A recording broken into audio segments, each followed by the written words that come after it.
सबसे पहला रीजन हमने लिखा fuller utilization of the fix factor. उसके अंदर in the initial stages fix factor remains under utilize as the supply of the fixed factor as the supply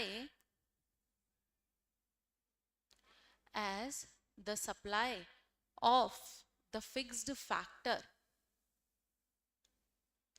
as the supply of the fixed factor is too large,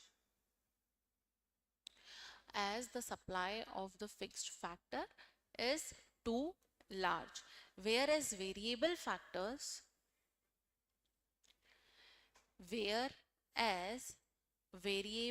factors are too few, T double O वाला 2, ठीक है.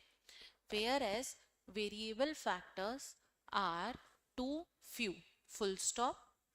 When variable factors are increased, when variable factors are increased and combined with fixed factors, when the variable factors are increased and combined with fixed factor, then fixed factor is better utilized, then fixed factor is better utilized and output increases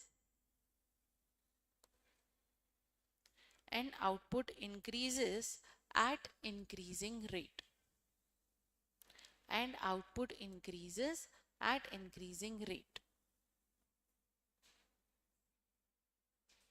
Point number 2.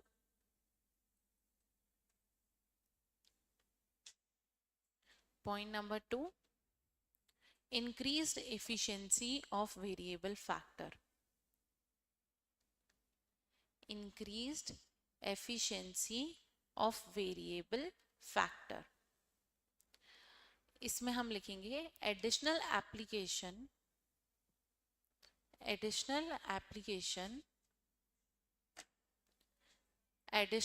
application of the variable factor, additional application of the variable factor causes process based division, causes process based division of labor, causes process based division of labor that raises efficiency of the factor, that raises efficiency of the factor.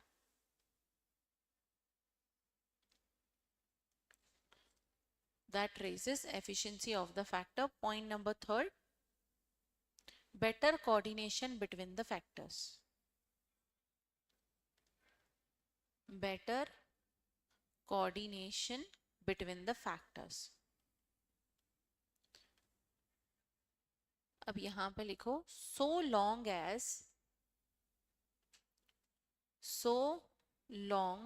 as fixed factor remains underutilized, so long as fixed factor remains underutilized, additional application of the variable factors, additional application of the variable factors tends to improve. मैंने बोला tends to improve. Tends का मतलब होता है कि ऐसा होता ही होता है ना. Tends to improve. The increasing returns, full stop, the increasing returns apply apply as long as the increasing returns apply as long as optimum level of combination as long as optimum level of combination between variable between variable and fixed factor between variable and fixed factor. ठीक है, अब आपने ये कौन से reason लिखे? Reasons for increasing returns to a factor. अब second reason हम लिखेंगे reasons for decreasing returns to a factor.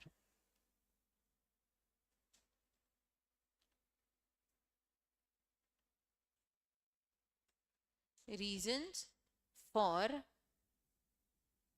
Decreasing returns to a factor. This is phase 2. अब ये फेज 2 क्या है? जो मैंने आपको ऊपर टेबल में लिखवाया है. ठीक है, अभी मैंने आपको बोला हमने 3 स्टेजेस यहाँ पे देखी थी. कौन सी तीन स्टेजेस हमने यहाँ पे देखी?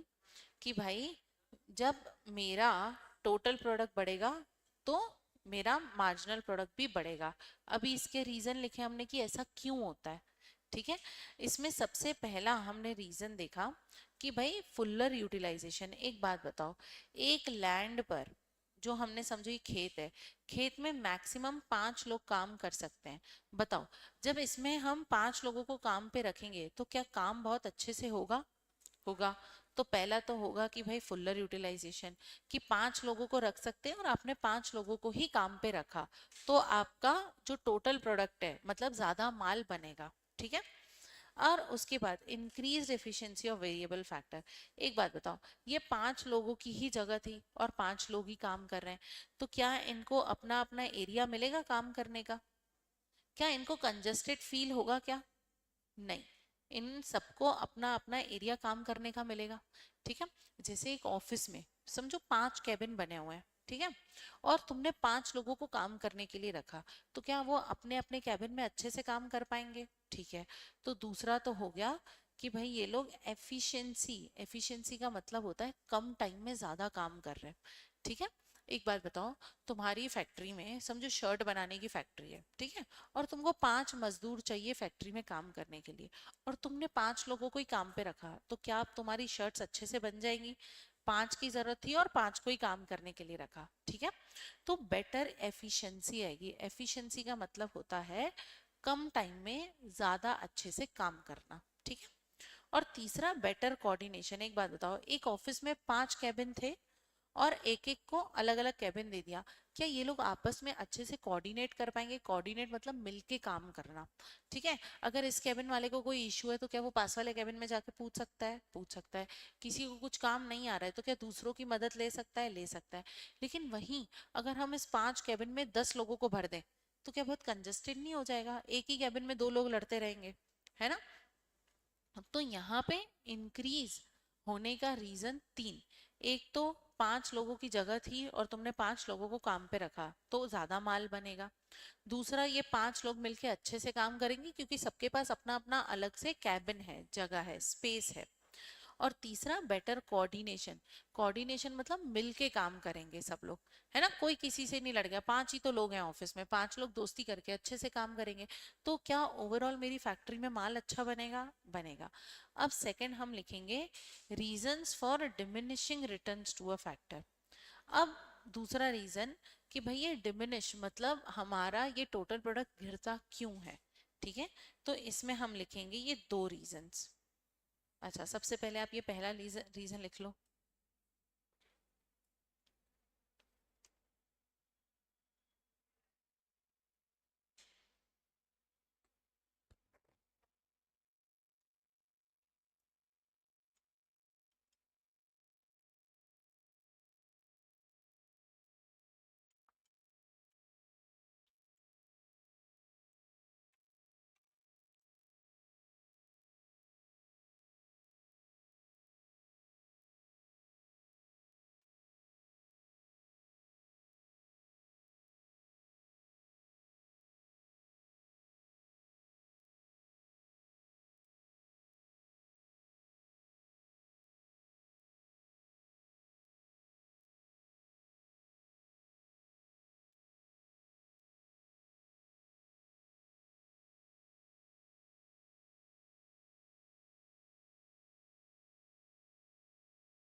देखो, पहला फैक्टर, एक तो फिक्सिटी ऑफ द फैक्टर, इसका मतलब क्या है?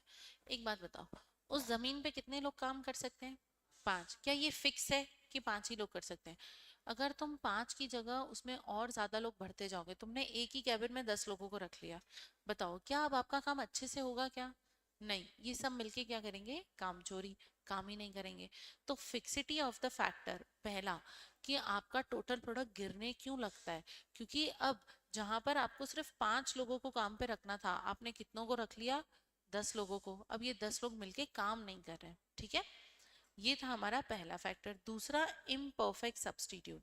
अब इम्परफेक्ट सब्सटीट्यूट का मतलब क्या होता है? क्या सस्टेनेबिलिटी का मतलब पता है? सब्सटीट्यूट का मतलब हमने पढ़ा था, एक की जगह क्या दूसरा यूज कर सकते हैं। यहाँ पे बताओ, लैंड की जगह तुम लेबर को यूज कर सकते हो क्या? मतलब खेत का काम क्या है? कि- अनाज बोना। क्या वो काम लेबर कर सकता है क्या? नहीं।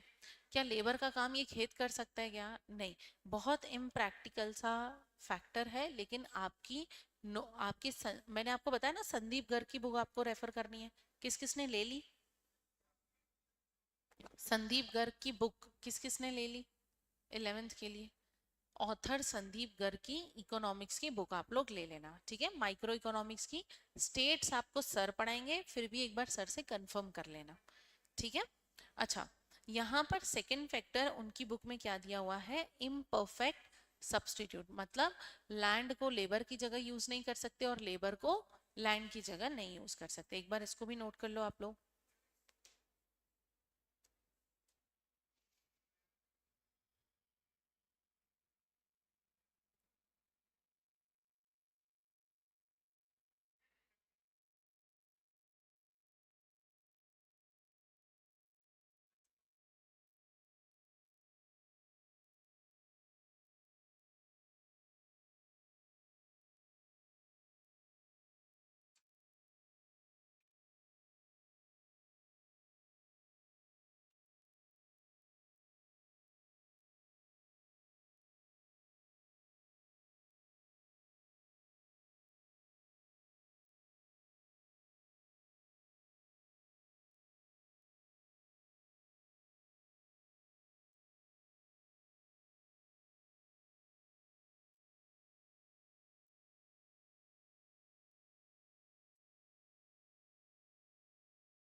इसके बाद वाला, अच्छा, आप लोगों को नहीं मिला ना वो?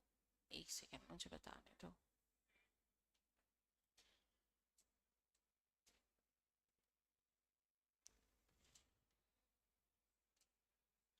इसके बाद आपका ब्रेक है और उसके बाद मैथ्स का है, छुट्टी।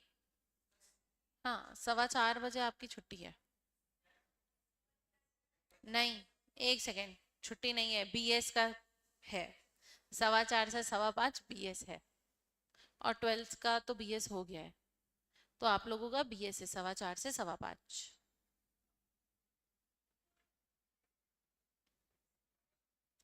चलो, ये आपने लिख लिया क्या?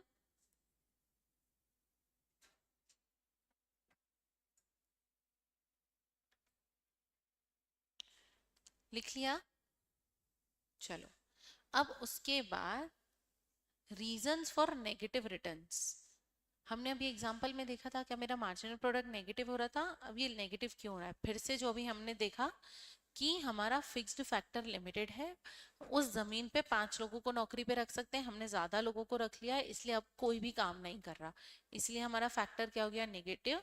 और दूसरा, डिक्रीज इन एफिशिएंसी। अब ये लोग काम चोरी कर रहे हैं, बैठ के बातें करते रहते हैं, कोई भी काम नहीं कर रहा है, ठीक है? इन दो फैक्टर्स को लिख लो आप एक बार। उसके बाद हमको एक नया लॉ पढ़ना है।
ये आपके लेक्चर्स अपलोड हो रहे हैं क्या टाइम से? लेक्चर्स अपलोड हुए हैं? नहीं हुए? आपने किसी को बोला है? किसको बोला आपने? किसको बोला आपने? कौन कौन से लेक्चर्स अपलोड नहीं हुए आप लोगों के? कोई भी नहीं हुए? और स्टार्टिंग से ही नहीं हुए हैं क्या?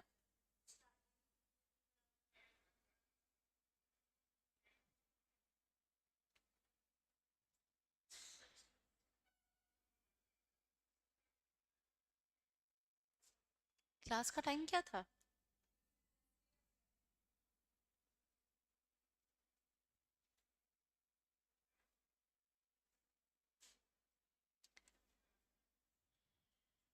चलो, लिख लिया क्या? देखो, अब एक नया लॉ, अभी हमने क्या पढ़ा? Law of variable proportion. एक नया लॉ है, लॉ ऑफ डिमिनिशिंग रिटर्न्स। कोई नया लॉ नहीं है, सिर्फ नया नाम दे दिया। इसको हटा दूं क्या कि कोई अभी भी लिख रहा है? कोई लिख रहा है क्या अभी भी? ओके, देखो, अब यहाँ पर मैंने आपको क्या बोला? तीन स्टेजेस होती हैं। तीन स्टेजेस कौन सी होती हैं? पहले इंक्रीजिंग रिटर्न, फिर उसके बाद diminishing return, and third negative. इस पूरे को हम क्या बोलते हैं? Law of variable proportion. ठीक है, जहां मेरा एमपी जीरो हो जाता है वहां मेरा टीपी क्या होता है? मैक्सिमम। यहाँ पे भी आप देखो मैक्सिमम कहाँ पर है? ये 52 ही तो मैक्सिमम है। तो जहां एमपी जीरो होता है वहां ये क्या हो जाता है? मैक्सिमम। जैसे हमने एग्जांपल लिया, मशीन में 1000 किलो से ज्यादा प्रोसेस नहीं हो सकता। अब लॉ ऑफ डिमिनिशिंग रिटर्न पता है किसको बोलते हैं? फर्स्ट फेज को हटा दो, सिर्फ फेज टू और फेज थ्री का नाम क्या रख दिया? Law of diminishing returns. मतलब कि पहला फेज मेरा क्या हो गया? इंक्रीजिंग फेज, फिर डिमिनिशिंग फेज और फिर नेगेटिव फेज। तो बोल दिया भाई, इस सबको, इस पूरे को मिला के क्या बोलते हैं? Law of variable proportion. और सिर्फ इन दो फेजेस को क्या बोलते हैं? Law of diminishing return. तो मेरे को एक बात बताओ, लॉ ऑफ वेरिएबल प्रपोर्शन का ही पार्ट है law of diminishing returns? Yes और नो? सीए फाउंडेशन का question. Law of diminishing return is a part of law of variable returns? Yes और नो? यस। क्यों? क्योंकि ये पूरा वेरिएबल है और इसके अंदर ही क्या है? ये लॉ ऑफ डिमिनिशिंग रिटर्न्स। तो लॉ ऑफ डिमिनिशिंग रिटर्न्स क्या बोलता है? कि भाई अगर मेरा टीपी गिर रहा है गिरती दर से, तो मेरा एमपी गिरेगा और बाद में क्या हो जाएगा? नेगेटिव। ये दो फेजेस को बात कौन करता है? Law of diminishing return. तो आपने जो ये टेबल बनाई है, यहाँ पे आप साइड में ऐसा लिख लो, लॉ ऑफ डिमिनिशिंग रिटर्न। इसको अलग से एरो करके लिख लो, लॉ ऑफ डिमिनिशिंग रिटर्न, और इसके आगे हमको अब लिखना है।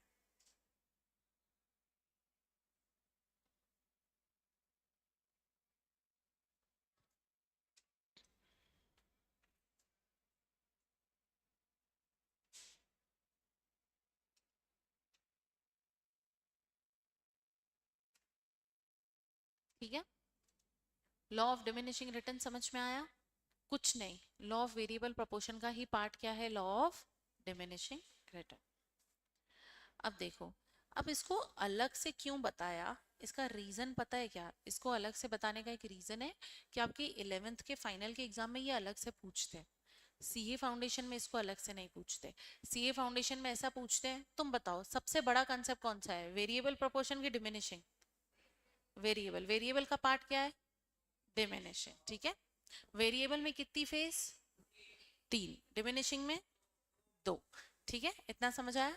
जब मेरा एमपी जीरो तो टीपी मैक्सिमम। ठीक है, अब ये जो मैंने यहाँ पे लिखवाया ना, जितने मैंने अभी आपसे क्वेश्चन पूछे, ये क्वेश्चन आते हैं सीए फाउंडेशन में।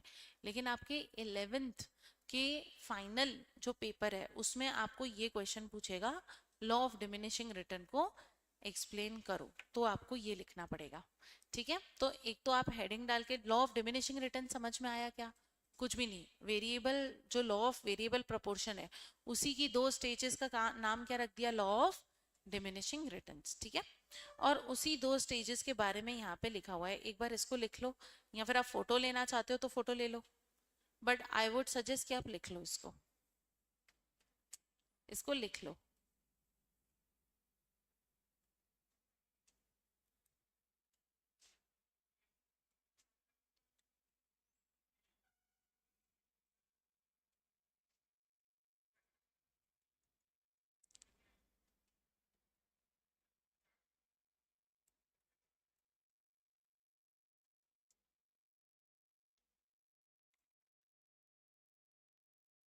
इसको कल आप कंप्लीट करके आओगे, ठीक है?